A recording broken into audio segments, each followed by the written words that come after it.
It's time to strap in and get ready for the front stretch. Presented by Joe's Karting. Dan and Dirk are live in the studio today, ready to hear from you at 402-573-0590. Oh, Nelly, do we have a show for you today? It is going to be Discussion Central, and we want you front and center at 402-573-0590. We've got a lot to talk about today. Some interesting incidents that happened last night at Richmond. Apparently, Tony Stewart is off Ryan Newman's Christmas card list. And I think the feeling is mutual after Tony Stewart hears everything that Ryan Newman had to say. We had some more issues flaring up between Matt Kenseth and Brad Keselowski. No. Yeah. This is going to get interesting. It's something with Kenseth and the Penske drivers. They don't quite get along. But then again, a race happened last night. It seemed more like a caution happened last night and a red flag, but a race happened last night. And we have 16 drivers that are going to vie for the biggest trophy in racing, auto racing out there, the biggest trophy. Boy, did I lose my train of thought right there. My apologies. Let me just get a little wedge back in it. We'll tighten her back up for us. So we've got 16 drivers that are going to fight for the NASCAR Sprint Cup Championship. For those of you who need a refresher course, are new to NASCAR, we have 16 drivers that are going to make it into the next 3 races. Those that won a race in the first 26 races all received 3 bonus points for winning a race. Kyle Busch won 4 races. The 16 drivers after last night were then bonused up to 2,000 points. It's to separate 16th from 17th so that they can have their own race. Now, everyone is guaranteed to finish inside the top 16. Somebody like Jamie McMurray, who made it on the points, he's sitting at 2,000 points because he didn't have any bonus points through wins. Kyle Busch is sitting at 2,012 points. He is your number 1 seed for the Sprint Cup Championship. Kyle or Brad? Because they both had 4 wins. Kyle? You know, they may have it listed alphabetically first. So I guess Kyle and Brad both had 4 wins on the season. They both led with the most wins, which really surprises me because a little bit of a side note, it felt like Brad Keselowski kind of fell off the last 10 races. Well, he did. He got a couple wins early, which is what boosted him up there. He's had 1 win. He won Kentucky, I think. That was his last win, which was 6 weeks ago, I think. Mm-hmm. And before that, he won Daytona on July 4th. So he won Daytona and Kentucky real close together. Mm-hmm. What else did he win? He won 2 early.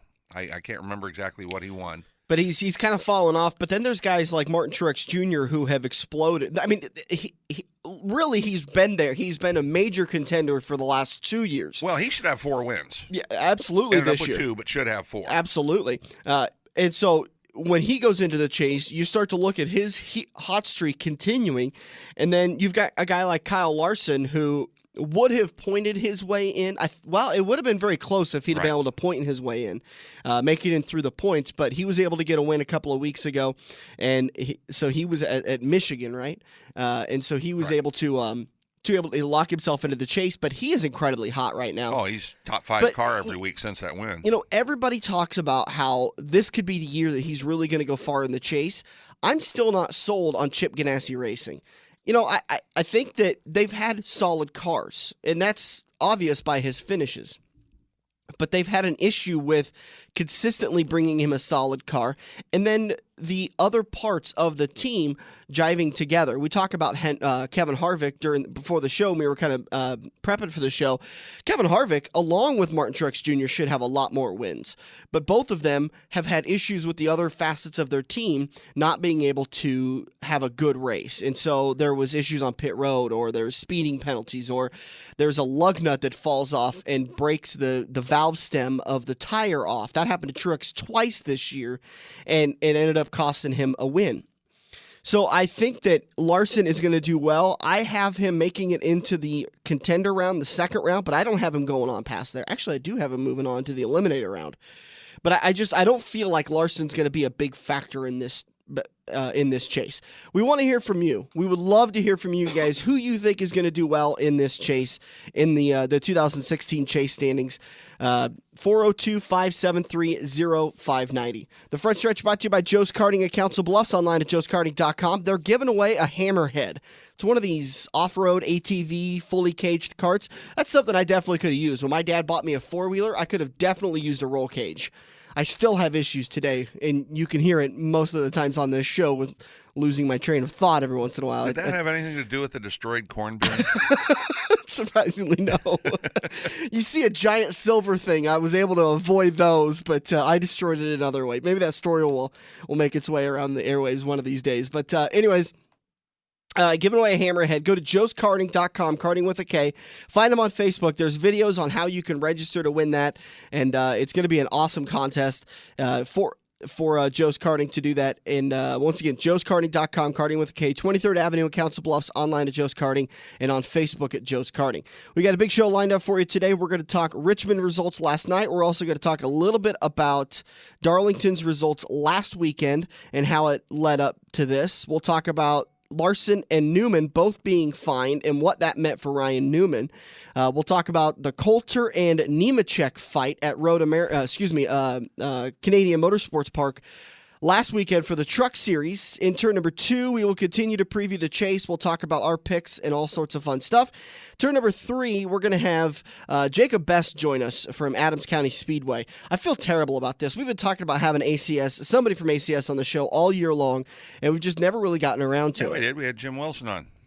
During the offseason, we did, yeah.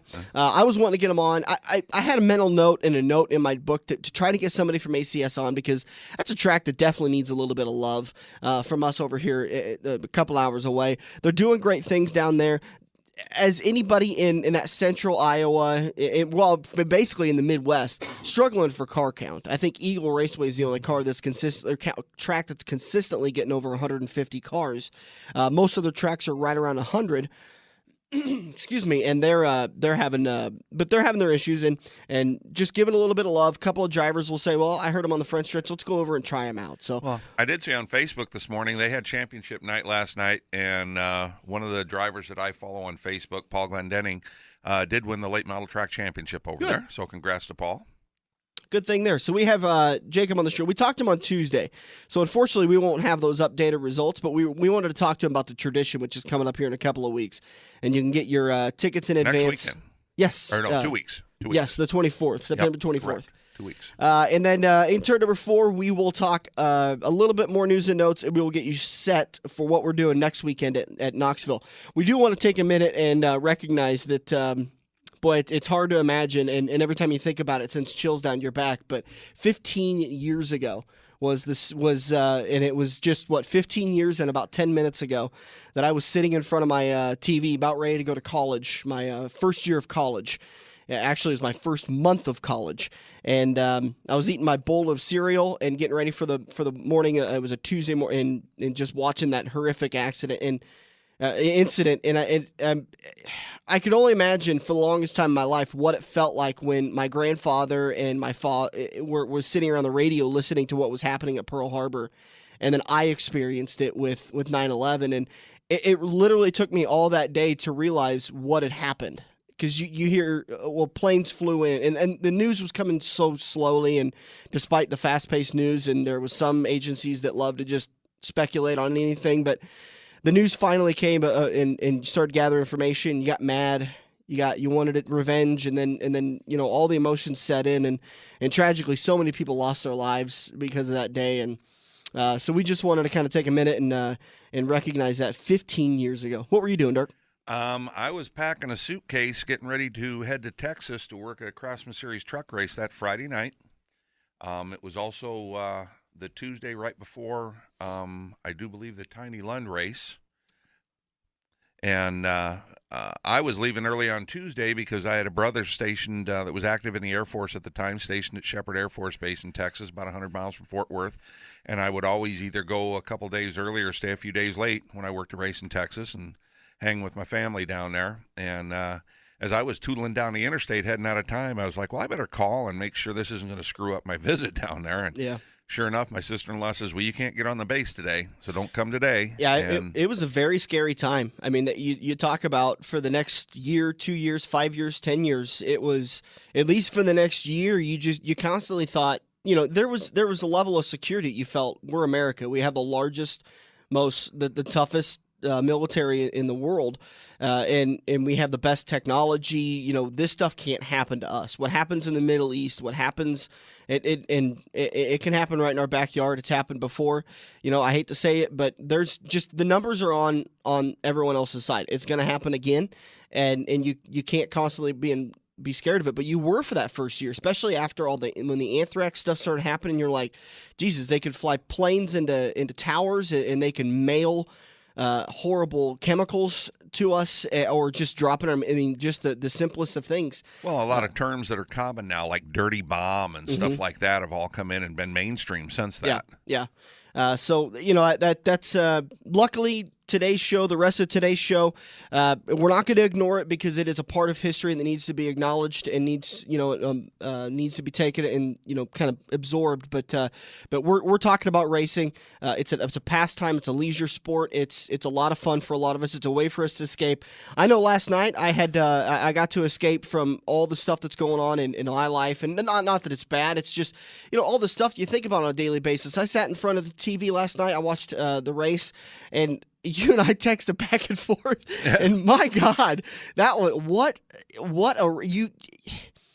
there's so many races that you think, oh, okay, we're halfway through. You kind of get a feeling what's going on. Halfway through, we were 9 cautions in. There was major contenders eliminated. The field was all jumbled up. You had no idea what was going to happen. Yeah, and my biggest thing, like I posted on my Facebook page right as the race was just commencing and all the ceremonies were starting, is I didn't see one driver or crewman on their knee or sitting down during the national anthem. Yeah, and that's a current topic that maybe we could cover in the off season with the protests, and I'm kind of mixed on that.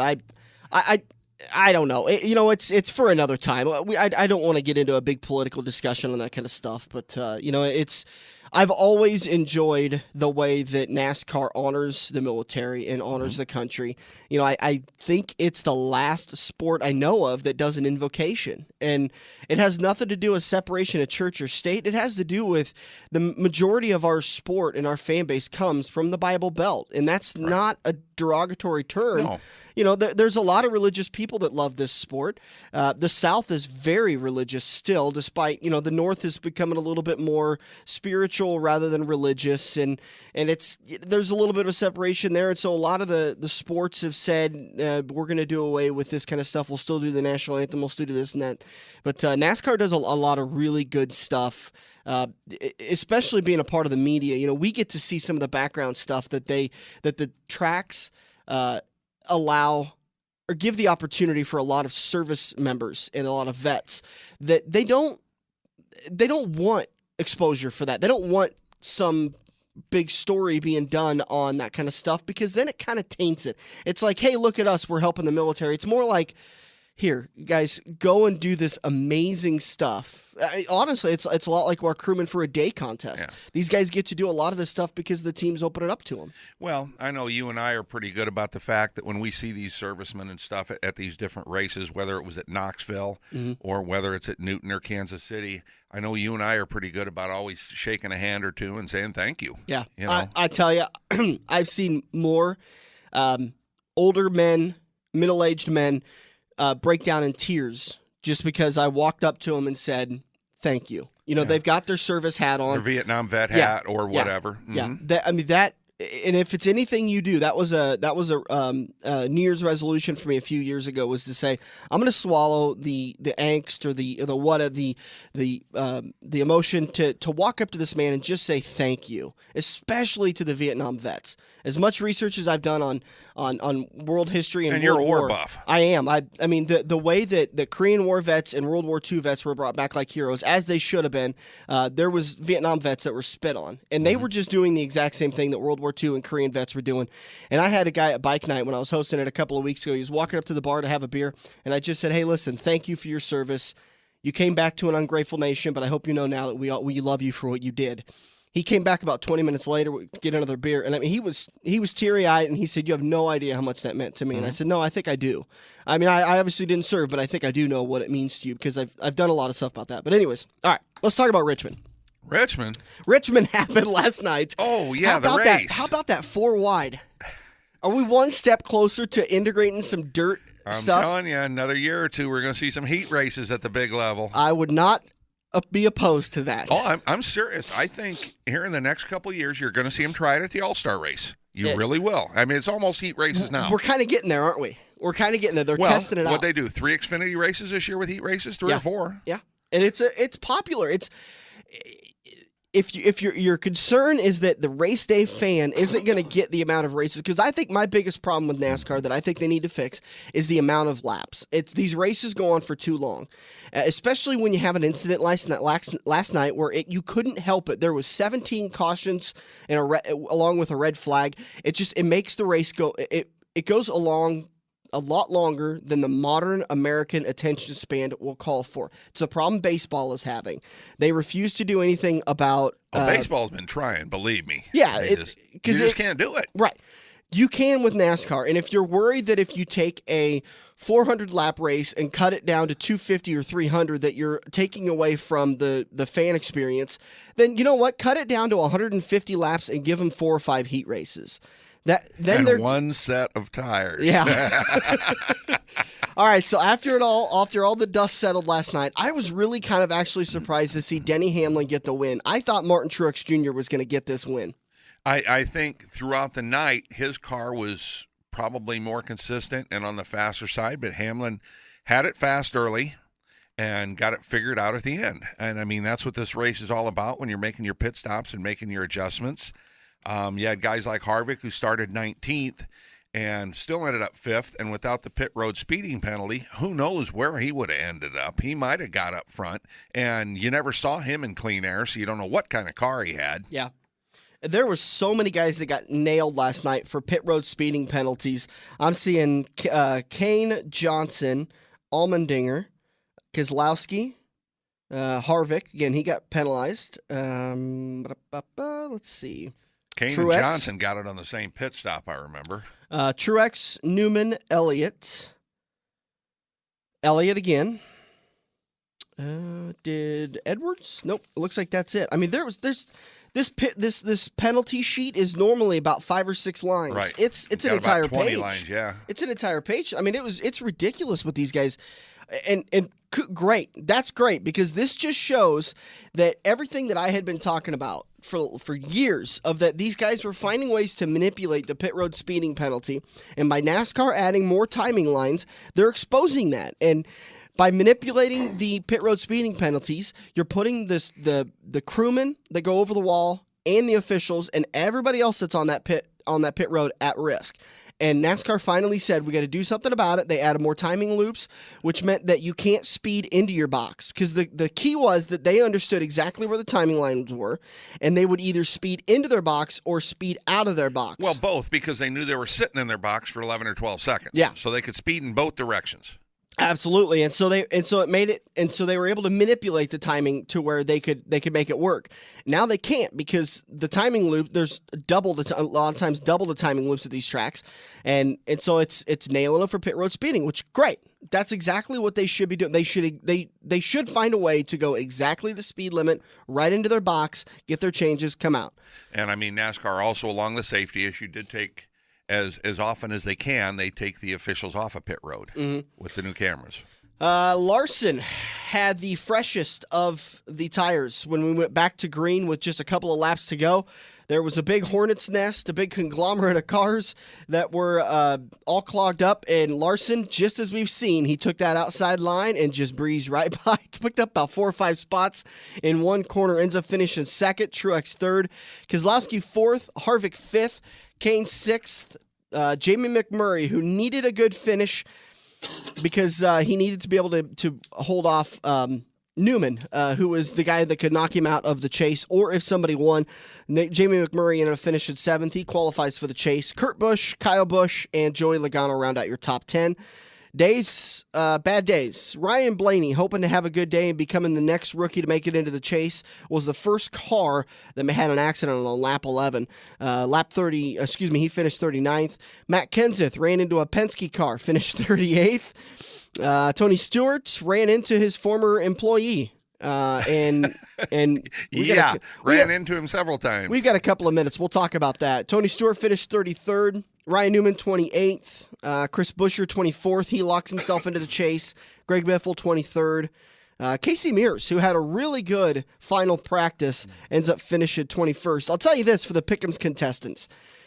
I saw the headline that Casey Mears fastest in final practice, and I thought, really? Good for him. And so then I started looking at the sheet, and he was the fastest on his final lap. So you know what that told me? He was out there running a qualifying setup. Correct. And he just and nobody else really was. So for the Pick'ems contest, I'm sure there was a temptation to take it because you thought, well, he's fastest in one of the practices. You got to look at what lap he was fastest on and how many total laps he ran. Because if he's the fastest on his final laps, that means he came in and got new tires, they put the qualifying setup on, and they went out there and ran a hot lap. And they were able to put up a good time. But that doesn't tell you the story. So that just a little bit of a tip from the Pick'ems contestants. I was tempted to recommend him for a couple of people. But in the end, after I started looking at it, I saw where he was at in the first practice and where he ended up qualifying. I said, no, that was kind of one of those things that it was, you got to read the rest of the book in order to decide if you like it, not just judge it by its cover. Well, you also got to go ahead and consider, if you watch these practices, especially when there's only 2 practices, these teams will go out, and if they're comfortable with their car after the first practice, they will put some almost, I want to say a test setup, but they'll put a setup out in left field on for that next practice just to see what they can do with it. That's why you'll see a car that's in the top 3 or 4 in the first practice be 22nd or 25th in the second practice, and then they'll come back and they'll put the good stuff back in and come out and qualify in the top 5 again. And you go, how can they do that? Because they use that second practice as a test session. They also may not even run much in that second practice because they don't want to waste the tires. Last night we had an issue with tires were becoming a big problem. They only have the Cup Series has much more tires available to them than Xfinity and trucks. Much more? Much more. You mean many more? Many more. English is much hard. Sets. Right. Sets of tires. They have a lot of sets of tires. I believe the number last night was 10 for the race, and I think they had 2 for practice and qualifying. I was going to say, I do believe for Richmond, and again, I've been out of it for 10 years, but I think it used to be 15 sets for the weekend. That could be. And they could use them how they wished. The only thing was they had to have a brand new set on when they went to qualify. Okay. So, because of the way the tires were last night, I think there were some teams that they went out there and they were happy with their first practice. They were happy with what they were seeing in the second practice. So they said, let's not use up the equipment. We'll park it. We'll have a good afternoon. All right, let's talk about Tony Stewart. Cranky. He's been a little fussy this last couple of weeks. Oh, I'm telling you. So he got into it with Brian Scott and was called with a NASCAR hauler. I didn't see much happen after that. He just said, they had a discussion with the NASCAR officials. No penalties, no fines came down. But I think that's as bad as blatant as you get that he turned him. Yep. I mean, plain and simple. Brian Scott had the slower car. Tony could have gone around him and just kept on going, but instead he decides to turn him.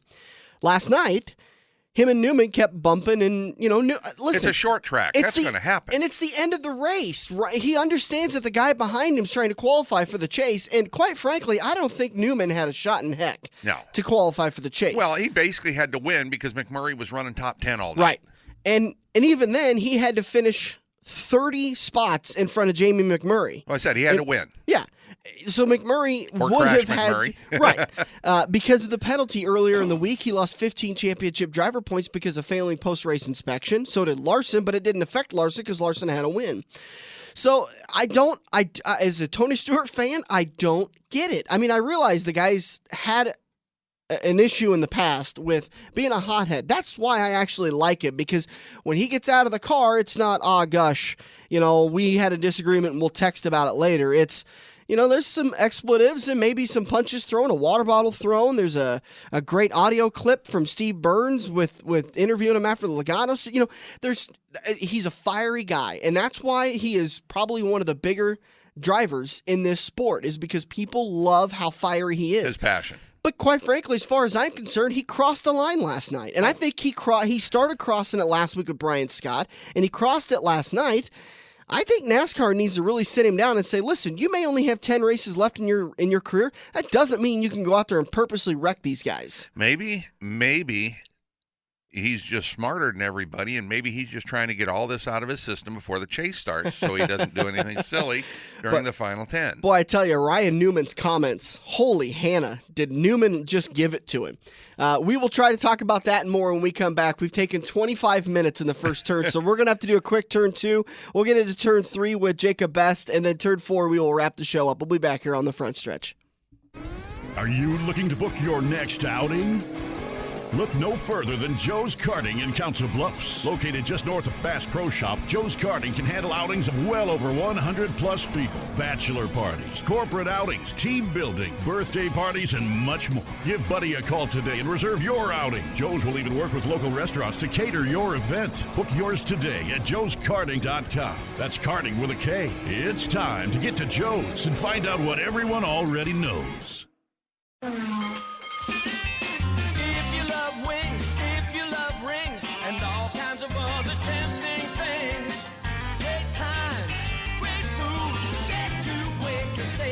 Quaker Steak and Lube is the official watering hole for the front stretch and the best place to catch all the NASCAR action today. Open at 11 a.m. with delivery available to Council Bluffs.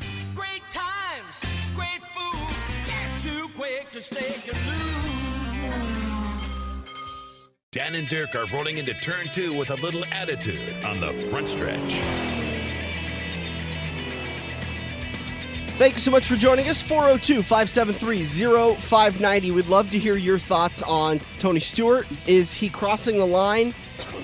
Is this just a 2-race incident and he's going to calm down for the rest of the chase?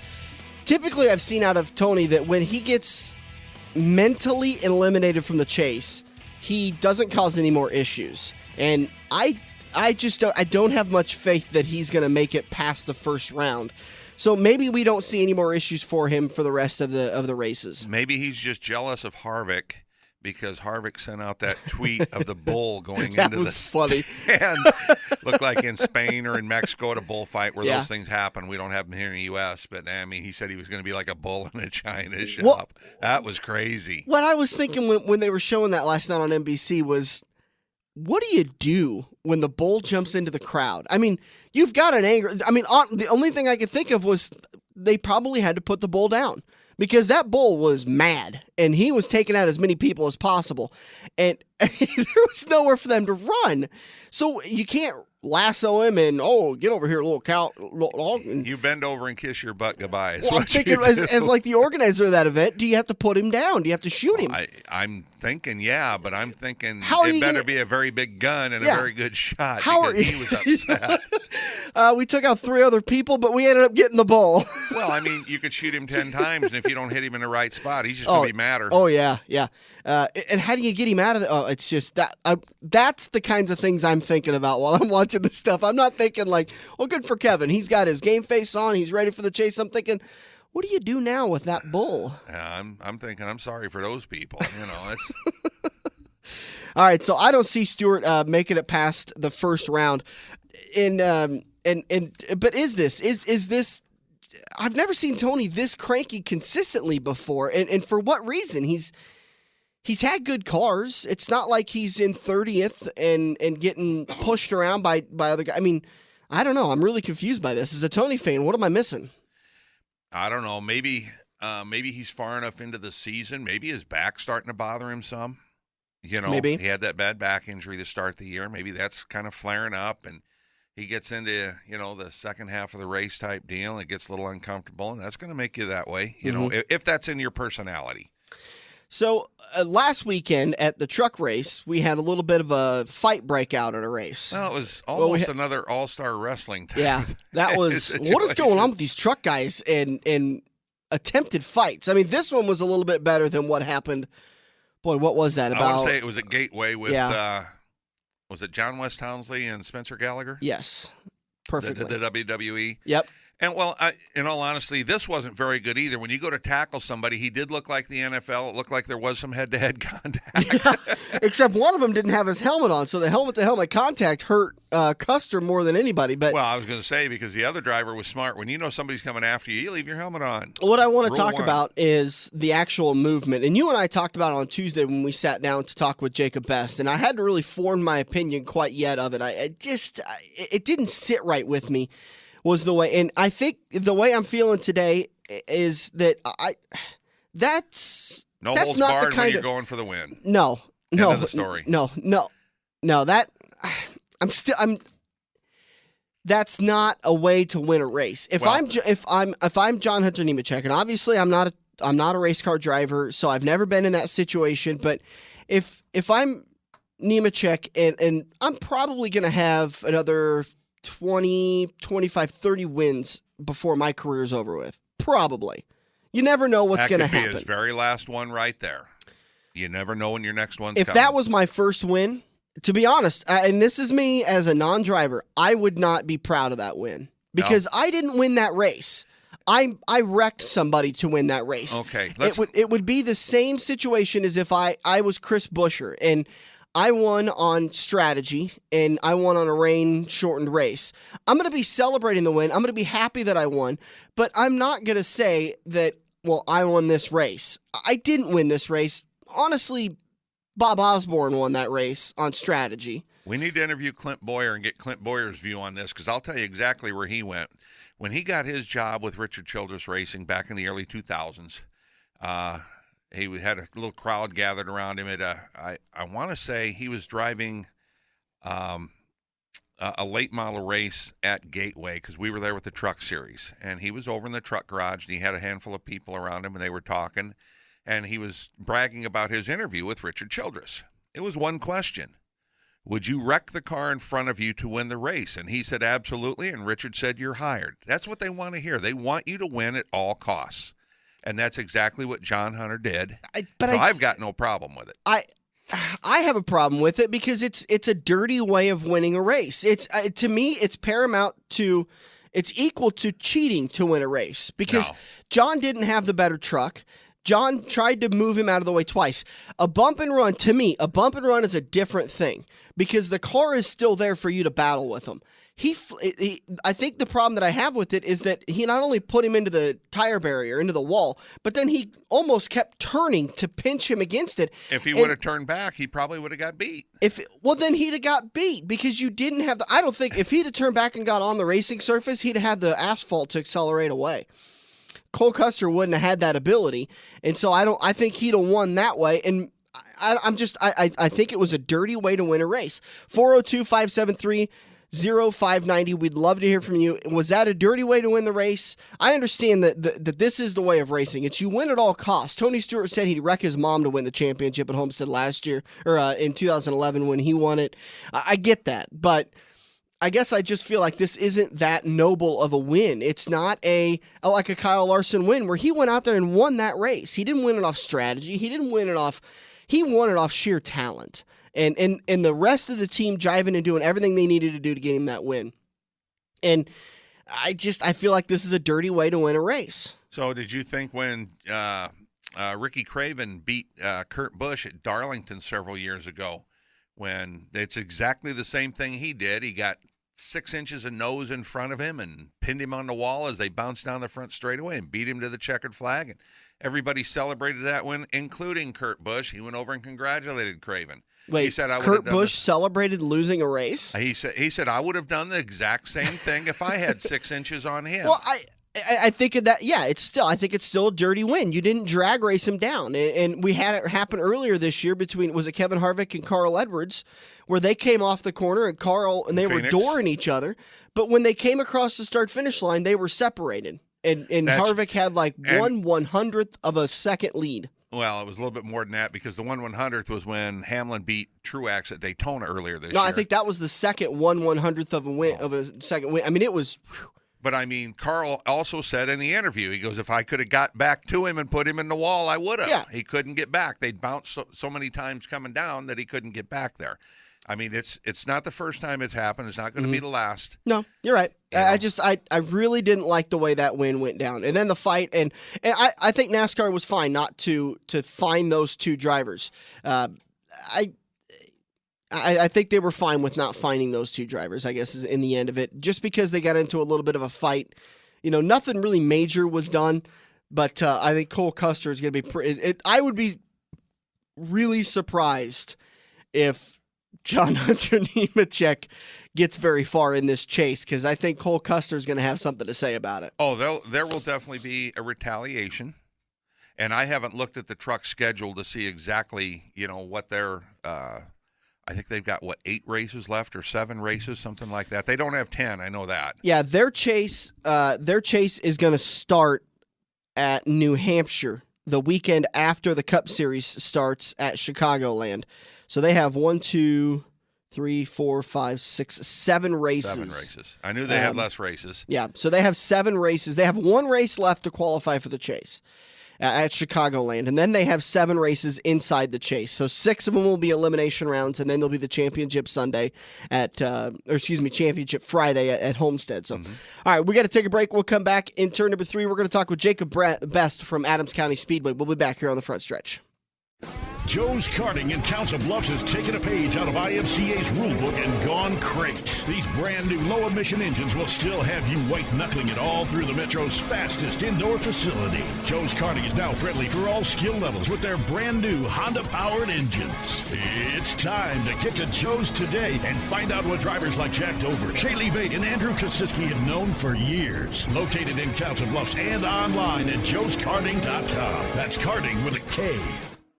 And we're back with Kansas Speedway, who is still sorry. That's right. I'm, really sorry to the coworkers of my fans who have to listen to all that loud talking on Monday. And sorry my drink prices won't turn your weekend into a loan application. And sorry the chase for the championship is more exciting than your last date.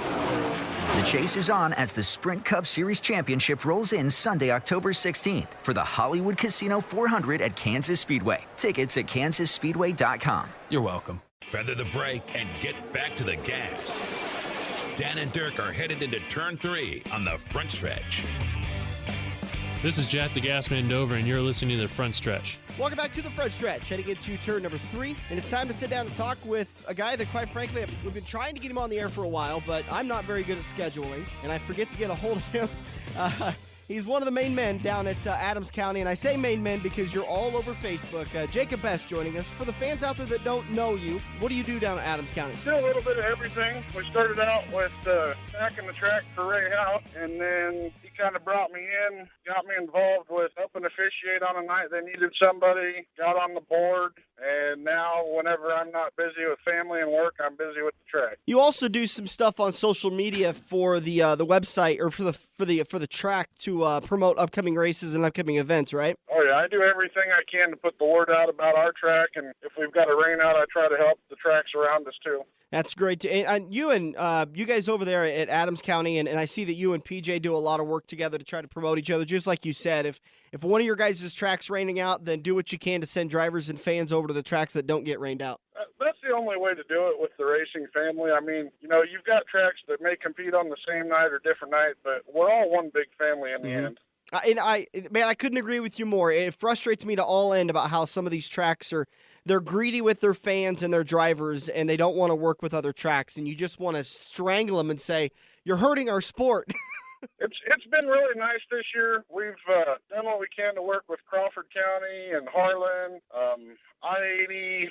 We don't see a lot of people from Oskey. We've had a lot of drivers coming down from what's called Iowa State Fair Speedway or something. We've had a lot of their guys come down, some guys coming up from Winston, Missouri. And, even these guys that come up, I don't mind at all if you come up for only one night a year. We sure appreciate you whether you're there or not all year. Yeah, that's the spirit to have. And that's the kind of stuff that will win drivers over for racing at your track for the title of a following year.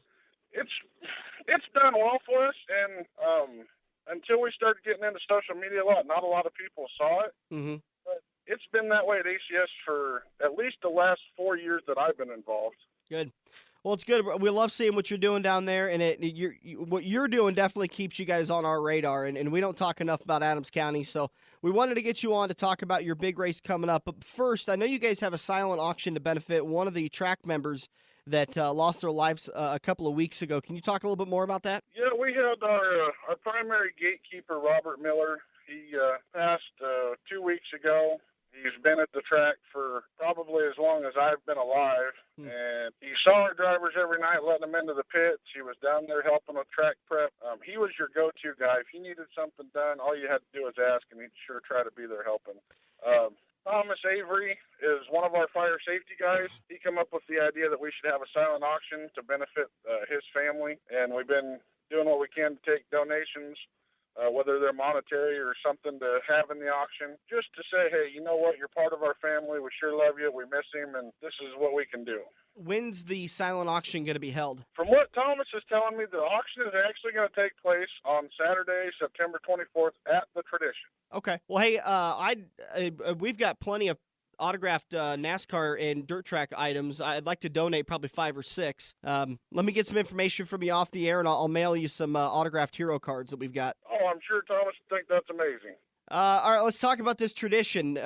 Not to pun or anything, but it's a little bit of a tradition down in Adams County, huh? This year's our 19th year. We've made sure, just like last year, that we included a rain date for the Sunday, just in case these guys and girls are hauling from far away. And if we don't get it in, we'll try to get it in the next day. We've got Super 8 and Super Talent Creston helping us. So if we've got to lodge some people up, it's only 20 minutes away. Oh, that's awesome. This year's going to be a whole new spectacle, I think. Over $25,000 in purse. We've got Pro Stocks and Modifieds, Hobbies and B-Mods, just as it has been for the last few years. And then this year, they decided to add in our compacts. And we're still working on some details right now, trying to get a little bit more purse for these guys, because I know a lot of the compacts we've seen, one guy hauled down from Minnesota. That's a heck of a drive for a 4-cylinder. Absolutely. And so they're going to run. And then we've got a 6 class. Our vintage coupes are going to be back in the Tradition this year. I've pushed really hard for that, because without them, we wouldn't be where we're at in the sport today. Now, is this like your Gatra series? Is it the Gatra series, or is it a different division or a different sanctioning body? This is Central Vintage Racing Association, and they've helped me reach out to their, sister association of Mississippi Valley, and they're telling me right now that there's 20-plus cars coming for a feature. No, that's. I think we had about that. I think we had 21 or 22 at I-80 last weekend for the championship Sunday. So that'll be a good feel. It was fun to watch a couple of heat races in those old vintage cars, and sometimes those guys don't realize they're racing vintage machines, and they still push a little too hard.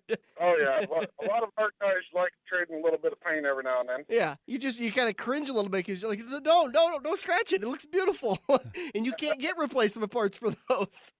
Right. So this is going down Saturday, September 24th. Kudos on the rain date. I think I've seen that a lot more these days, especially this year with as much rain as Mother Nature has somewhat blessed us / cursed us with. But it's good for drivers and fans to know that if there is a rain out, then they've got a security blanket to know that my ticket's going to get me in the next day. Right. And the pit pass also. Right. And all the pricing and all that stuff is on our Facebook right now, and we will have it up on our website probably by the end of today. And we've tried to benefit the drivers as much as we can. We've set it up to where the drivers can pre-enter their car at quite a lower price. Pro Stock, Modified, Hobby, and B-Mod, they all can pre-enter for $50. It's $75 the day of. And then your compacts, they can pre-enter for $25 or it's $40 the day of. So we're doing what we can to make sure we've got guaranteed numbers and that we're giving them a break on the price to get everything done down here. And grandstand admission looks like $20 for adults, $10 for kids 7th to 12th grade. Kids 6th grade and under get in for free. You can get a family pass for $40. That's a heck of a deal. I mean, there's going to be hopefully a nice packed pits and a lot of racing going on that night. What time do you know what time it starts that night? We are going to start hot laps at 4 o'clock. We moved it up an hour because we've got guys and gals driving from quite a ways, and we know everybody wants to try to get home at a decent time. So that's also a lot of racing to fit in that amount of time, too. Absolutely. Hey, Jacob, a little overview for the season. How'd your first year go under Jim Wilson? It's been an interesting change. Last year we had Mark Wyman, Hmm? Jim Wilson come in. Just a whole adjustment of everybody trying to get used to doing it a different way. And, at the end of the day, that's the boss, and we go with how he wants to do things. Mm-hmm. Well, I actually made it down, I was going to say it was middle or end of July. I come down one night, and it was a decent show. It again, like going to a lot of these tracks, it gets kind of disappointing with the car counts, which, you really can't control. You try to control it as much as you can, but the racing was great. We do everything we can to make sure that the fans get their money's worth every week. And, Jim's been there right there with us trying to learn. And one thing that I was taught years ago, you can never make everybody happy in racing. Yeah. So you do what you can to try to appease the majority and move forward the next week. I talked to Chris Krug, who does announcing out at Knoxville and I-80 with me. His cousin Josh Krug came down and raced with you guys last Saturday night. And I think the quote from Josh was, the best racetrack I have best racing surface I have been on in years. And I said, well, I mean, that's great. You guys are obviously doing the right thing for the track surface, which is a big thing to keep drivers there and to get more in. I'm going to say our track surface goes a lot to Louis Avila, and there's a ton of unsung heroes, and I can't remember everybody's name that helps. We've got a crew down there working that track almost every day of the week, and then Louis pretty much lives there from Friday evening when he gets done with his regular work till Sunday morning sometime. Well, Jacob, appreciate you joining us. The 19th Annual Napa Auto Parts Tradition at Adams County Speedway. They can get more information. I think they can email you, right? Yes, sir. My email's on our flyer. If you've got tech questions, we've got Louis' number on there to make sure we get answers. And then we've had some people asking about our Pro Stock Modified and B-Mod rules. We're trying to make sure that we make it as competitive as we can. So we're going to make sure we have that released by Monday or Tuesday just to see if we can fit in the other cars in there as well. All right. Hey, before we let you go, how'd you get that name Ducky? Well, the one that I moved to Creston with years ago, my wife wouldn't let me keep. So we got rid of that. And one night, a group of my friends, we all went out and we were having fun. And they're like, you know what? This is like the movie Convoy. Every place you go, we follow you. So it started out as Rubber Duck, and then my nieces and nephews could never get it. They would just call me Ducky, and so that's where it stayed. So it was because of a pet duck then? Well, it's because of the movie Convoy. Oh, and Hey Rubber Ducky. Yeah. Yep. Okay. Everybody wanted to follow what I was doing because it might not necessarily have been the smartest idea, but it was always fun. By any chance, is your pack truck or push truck yellow? No, I haven't been able to afford that yet. Oh, okay. If we buy the paint, will you make it yellow? Hey, you know what? It's just like racing. If you want to sponsor something, I'm going to do what the sponsor says. Who can we get that's got yellow in their company that we could maybe get? We got a guy by the name of Cochran. Yeah. Oh, yeah. Get you a Home Pride sponsor on the side of that. Oh, dude. I don't know if Home Pride would let me put their stuff on my truck, but I'd sure be happy to. Now, is that your everyday truck, or is that just one you use for the track? Well, I've got two. I've got the everyday truck that I drive over there. It's got a pusher, and then I just got a new one this year that's strictly for the track that we roll on G60s. Well, I'm thinking if we get Luke to sponsor it, then we should put gutters on the truck. That way I'm up for anything entertaining. he's getting a little sponsorship out of it. He could be the gutter man along with the roofing man. Oh, he does gutters, siding, roofing. Yeah, he does it all. You know, I tried to reach out to a guy for sponsorship a few months ago. He's getting out there in the business. He's a racer up from northern Iowa, and he owns well-hung gutters. I'm just going to leave it at that, but it's one of the best advertisement things I've seen in a long time. Sometimes it's all about the name. Right? All right, get more information about this. Adams County Speedway, I believe it's raceasc.com. On our website, you can go to acspeedway.com. There you go. Thank you. Hop on Facebook and type in Adams County Speedway. All right, thanks a lot, man. Have a good weekend. Thanks, guys. You do the same. So Jacob Best giving us a preview for the 19th Annual Napa Auto Parts Tradition at Adams County Speedway. Coming up Saturday, September 24th. So make sure you you plan accordingly and get down to the tradition. I know that guys like Josh Most always go down there. I'm kind of friends with Josh, and he's won that race several times, and it's one of the bigger ones. And this is the time of year that it's a lot of fun because championship seasons have been wrapped up, and now it's all about specials. Well, and now it's all about the money. We're not racing for points anymore. Yep, we're racing for fun. We're having a good time, and there's lots Racing of for party. money. Ain't got fun. Got nothing to do with this. John Hunter Nemechek was racing for fun, right? Yes, he was. And money. We'll be back to wrap up the show here on the Front Stretch. Are you looking to book your next outing? Look no further than Joe's Karting in Council Bluffs. Located just north of Bass Pro Shop, Joe's Karting can handle outings of well over 100 plus people. Bachelor parties, corporate outings, team building, birthday parties, and much more. Give Buddy a call today and reserve your outing. Joe's will even work with local restaurants to cater your event. Book yours today at joeskarting.com. That's karting with a K. It's time to get to Joe's and find out what everyone already knows.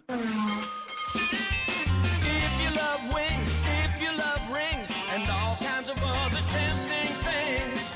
Great times, great food, get to Quaker Steak and Lube. Quaker Steak and Lube is the official watering hole for the front stretch and the best place to catch all the NASCAR action today. Open at 11 a.m. with delivery available to Council Bluffs. Great times, great food, get to Quaker Steak and Lube. Kansas Speedway here, and this time I am not sorry, because if you're into NASCAR, then this commercial is for you. If you're not into NASCAR, but you're into playoff style sports, then this commercial is still for you. If you're not into NASCAR, not into playoff style sports, but you enjoy epic tailgating, then this commercial is for you. Because Sunday, October 16th, you can have it all, or at least one thing you're into. The chase is on as the NASCAR Sprint Cup Series Championship comes to Kansas. Get your tickets to the Hollywood Casino 400 at kansasspeedway.com. Dan and Dirk are live for one last corner. Give them a call now at 402-573-0590. Welcome back to the Front Stretch. Dirk and I are live back in the studio today. Next weekend, we will be at Knoxville Raceway for the Late Model Nationals. Make sure you join us as we'll bring you interviews from the top 5. Well, I should say the top drivers. We had a little issue last time with getting top 5 drivers. We just had to settle for the top 4, I think. But we will do our best to get you an interview with the race winner, and then we'll bring you some audio and recaps from that race. Plus, we'll get you set for Chicagoland. That'll be next weekend's show. Turn 4 brought to you by Kansas Speedway. Tickets for the Hollywood Casino 400 Sunday, October 16th are available now. Call 866-460-RACE or visit kansasspeedway.com. Dirk, you and I were talking during Turn 3 when that recorded interview with Jacob Best was playing. Our thoughts on the contender round, which is the second round of the chase, which contains Kansas, Charlotte, and Talladega. Truex, boy, did he absolutely dominate that race in May. Charlotte. At Kansas also. He dominated both of those races. He got the win at Charlotte, but he fell short at Kansas because of, you were talking about, the lug nut caught that spacer bolt that had backed out a little bit and broke the head off that spacer bolt. That's right. And it's a freak thing that happened, and it just, there's nothing you could do about it. He ends up finishing back outside the top 10. I think it was like 13th or 14th. 14th. Kyle Busch ends up getting the win, leading 69 laps. Excuse me, let me say that again. Kyle Busch got the win at Kansas. Which is a track that is no secret to anybody. He has despised that track. Oh, he'd never done anything there. Honestly, he looks like a rookie every time he goes out there and races because he'll spin on his own out of every 3 corner. laps in. Yeah, it was rather insane to see him put something together like that and get the win. So maybe you think, this has been always my biggest issue with Kyle Busch. He was able to survive the contender round last year and went on to win the championship. Can his recent success at Kansas pole vault him through the contender round onto the eliminator round, the round of 8 drivers, again this year so that he can contend for the win or for the championship? He's been consistent enough this year. He's had a couple, bad finishes One of them really cost me, but he's had a couple bad finishes. But he's consistent enough. And with 8 vehicles moving on, 8 drivers moving on, I think he's going to move on out of that round, personally. I've got him going to the Final Four. I don't think he'll repeat as champion, but I think he's going to be there to be able to give that a shot. The thing that makes it tough for him is that he's not great at Kansas and not great at Charlotte. And then there's Talladega, where he's not bad, but it's not up to him. He could be caught up in an accident, which happened 2 years ago. He was doing really well in that season. He had all the momentum in the world going into the chase. The last 10 races. He did great in the first round, but then when it came to the second round, he struggled at Kansas, struggled at Charlotte. He looked like he was going to get in on points, but then he was eliminated because he was involved in an accident. And so that's the tough thing about Talladega being the final round. And by the way, Talladega won't be the final round next year. It won't be an elimination race. It'll be Kansas will be the elimination race, which doesn't make anything any better for Kyle Busch. Right. But I guess it puts it more in his hands than everybody else. One of the things that I kind of like out of this deal is out of the 16 drivers, we've got 2 rookies. Yeah. And I do think it is, I don't really know how to feel about this, but Chris Buescher, I don't know, even if he won all 10 races, which obviously is not going to happen, but I think if he won all 10 races, I still don't think he'd win Rookie of the Year because Chase Elliott has been that good this far into the year. Rookie of the Year has not been decided yet, technically. And it's more on I can't remember what the rule is, but they take the average finish of like 20 of the 36 races. Something so you get to knock off your worst 10 finishes. And Chase Elliott and Ryan Blaney, I mean, it's been a great rookie class this year. Real and we good talked class. about it last year was a great rookie class, and which is great. We've talked about it for a couple of years. There's been 2 or 3 really talented rookies that have made their way into the Sprint Cup Series. And so it bodes well for the future of the quality of drivers we're going to see. You know, we talk about Dale Earnhardt Jr. being out for the rest of the season and recovering. Tony Stewart's retiring. Matt Kenseth is probably going to be retiring in a couple of years. Greg Biffle, Ryan Newman. There's a lot of drivers that are on that verge of falling off and retiring. And by the way, Jimmy Johnson is in that category. Casey Kane's probably in that. He's in his mid-30s, I think, so he's probably got 5 or 6 more years left. Well, and when you look at the grand scheme of things, I didn't realize until they mentioned it last night. I thought Biffle had already passed 500 starts, but last night was his 500th start and Jamie Mack's 500th start. Wow. And I wouldn't have thought that Jamie Mack was anywhere near 500 starts because it doesn't seem like he's been doing it that long. Right, absolutely. You know, and it felt like Biffle had been doing it a lot longer, but you didn't hear Jamie Mack's name near as much in the Truck Series and in the Xfinity Series as you heard Biffle's because he was a champion in both those series. Right. And he was, I think Biffle's won about 30 races in his career so far. Somewhere around there with a second place finish in like 05 or something in the Cup Series. God, I would love to see him get a ride at an organization that just, 1 or 2 year deal to give him a shot at finally winning that championship. Roush gave it to him at the beginning of his career and just never able to put it together. Roush was a very good organization 10 years ago. They're just not near what they used to be. Yeah, I'd love to see him get that last opportunity. All right, we got a couple minutes left in the show. Talk to me about who gets eliminated in this first round. Who do you think gets eliminated? I think it's pretty cut and dried. Since there's going to be a lot of cars, there's going to be 9 cars moving on in points. Chase Elliott might be able to get in that 9 cars. Chris Buescher, I don't think will. I don't think he's going to move on.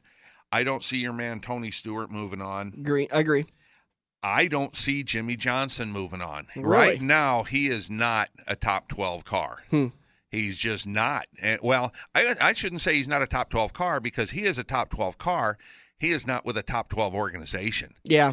All of their stuff lately has been pit road stuff, and they've had some bad cars they've really missed. But I don't think they've been testing the last 5 or 6 races. If they were making a mistake because they should have been trying to get their game face on. I agree with you. I think Chad Knaus's strategy last night got them a good finish, but it definitely wasn't a quality car, and it definitely wasn't the pit. Well, they were a couple crew. laps down for a lot of the race, and were able to get that back because of all those cautions and taking wave rounds. So was Johnson your 4th car not moving on? Johnson would be my 3rd. The 4th car can. Well, let's see. I said Johnson, Buescher, Tony Stewart. Okay, those 3 I'm pretty sure are not going to move on. I think the 4th car will come from Elliott. Okay. Chase Elliott. probably McMurray.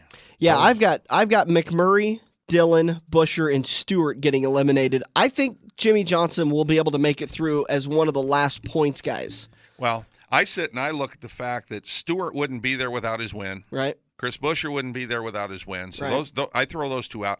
Those are easy eliminations. Johnson's just not racing right now. Yeah. I don't know where their issue is.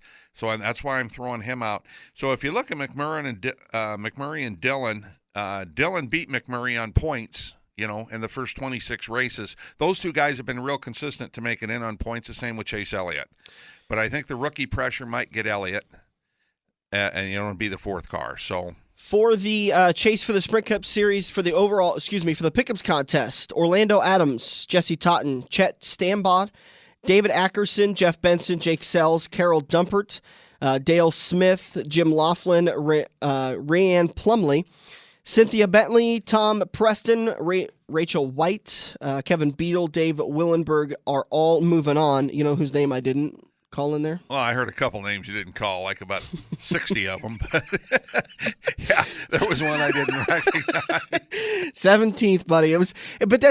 Listen, Mike Carlson, who went down to Homestead last year, almost had the win, almost had the championship. He ends up finishing 32nd this year. Had not bad points, but just didn't get the wins. Well, for me, I think I had 5 races with like 2 points or less. And last year I had the one. I had the Tony Stewart break running 10th at Watkins Glen. So we got to wrap it up. We'll do it live next weekend from Knoxville. Thanks, everybody, for joining us. This has been The Front Stretch, presented by Joe's Karting on AM 590, Omaha's ESPN Radio.